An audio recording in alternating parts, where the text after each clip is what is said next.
You don't notice it at first. That's the scariest part. It doesn't feel like control. It feels like connection. It feels like understanding. It feels like someone finally sees you. And by the time you realize something is wrong, your thoughts don't even feel like your own anymore. Manipulation doesn't arrive wearing a warning sign.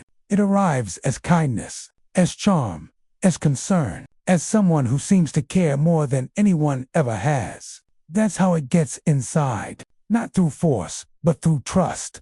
If you've ever walked away from a person and felt confused instead of angry, if you've ever questioned your own memory, your own emotions, your own reality, if you've ever thought, maybe it really is my fault, then this isn't just psychology. This is personal. Manipulators don't control you by overpowering you. They control you by reshaping how you see yourself. Your brain is wired for connection. Humans evolve to survive through attachment. When someone becomes emotionally important to you, your brain lowers its defenses. It releases oxytocin. It seeks safety. It wants to belong. This is beautiful, but it's also exploitable. Manipulators understand this intuitively. They don't start by hurting you. They start by bonding with you. They mirror you. They listen intensely. They make you feel special, chosen, understood. Your brain interprets this as safety. And once your brain labels someone as safe, it stops questioning them. That's when the subtle shifts begin. A comment here, a doubt there, a joke that doesn't feel funny, a look that makes you second-guess yourself. But it's never obvious. It's never loud. It's quiet, gentle, confusing. Because real manipulation doesn't feel like attack. It feels like love with conditions. One of the most powerful tools manipulators use is emotional confusion. They mix warmth with withdrawal, praise with criticism, affection with distance. Your nervous system becomes addicted to the highs and terrified of the lows. This is called intermittent reinforcement. It's the same mechanism used in gambling addictions. Your brain starts chasing their approval like a reward, not because you're weak, but because your biology is being hijacked. You begin to overthink everything. What you said, how you said it, what they meant, what you did wrong. And slowly, the center of your world moves from you to them. Manipulators rarely tell you what to think. They make you doubt what you already know. They gaslight, not always dramatically, sometimes quietly. I never said that. You're too sensitive. You're imagining things. You always twist everything. And the dangerous part, your brain wants harmony more than truth, so it starts choosing peace over reality.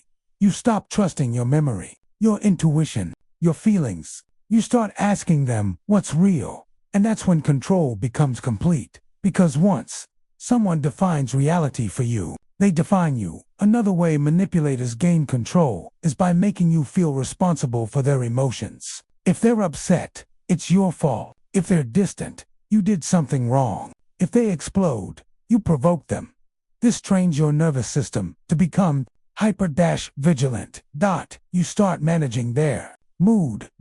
Predicting their reactions. Walking on emotional eggshells. Your brain enters a constant stress response.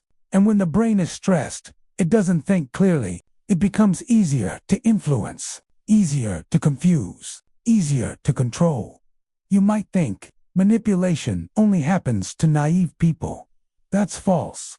Manipulators don't target weakness. They target depth. They target empathy. They target people who feel deeply, who care deeply, who reflect deeply, because those people will try to understand.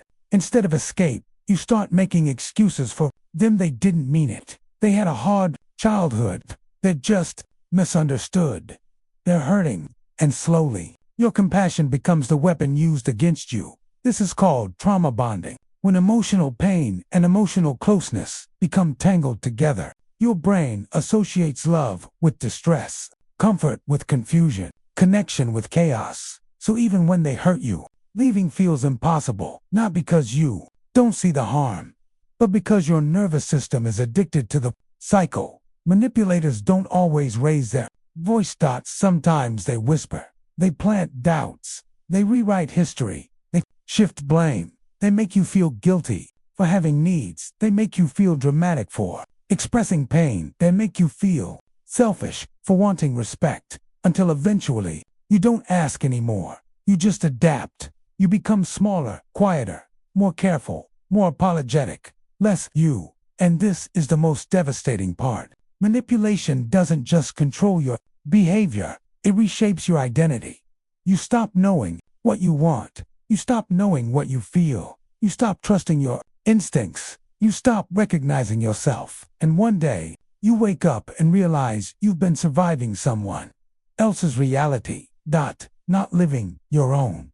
But here's what psychology wants you to know. If you've been manipulated, it does not mean you're stupid. It means you trusted. It means you loved. It means you were human. Your brain was doing what it evolved to do: attack, bond, connect. That's not weakness. That's biology. And healing begins when you stop blaming yourself for being human. Breaking free from manipulation doesn't start with confrontation. It starts with clarity, with noticing how you feel after interacting with someone. Not what they say, not what they promise, but how you feel. Do you feel small, confused, guilty, anxious, exhausted? Love does not make you doubt your worth. Connection does not erase your voice. Safety does not feel like walking on glass. Your intuition is not random. It is data. And if your body feels unsafe, something is wrong, even if your mind can't explain it yet. Manipulators rely on one thing: your silence, your doubt, your empathy without boundaries. But once you start trusting yourself again, once you stop explaining your pain, once you stop needing them to validate your reality, their power fades, not with drama, not with clarity. And that is the most dangerous thing to a manipulator: a mind that knows itself. So the real question isn't, how did they control me? It's, why was I taught not to trust myself? Sit with that. Because your mind is not weak. It was invaded. And anything that can be invaded can be reclaimed. Slowly, gently, but completely. And if this script felt uncomfortably familiar, maybe it's time to stop asking whether you're overreacting. Start asking whether you've been surviving something you never deserved. Would your life look like if your thoughts finally belonged to you again?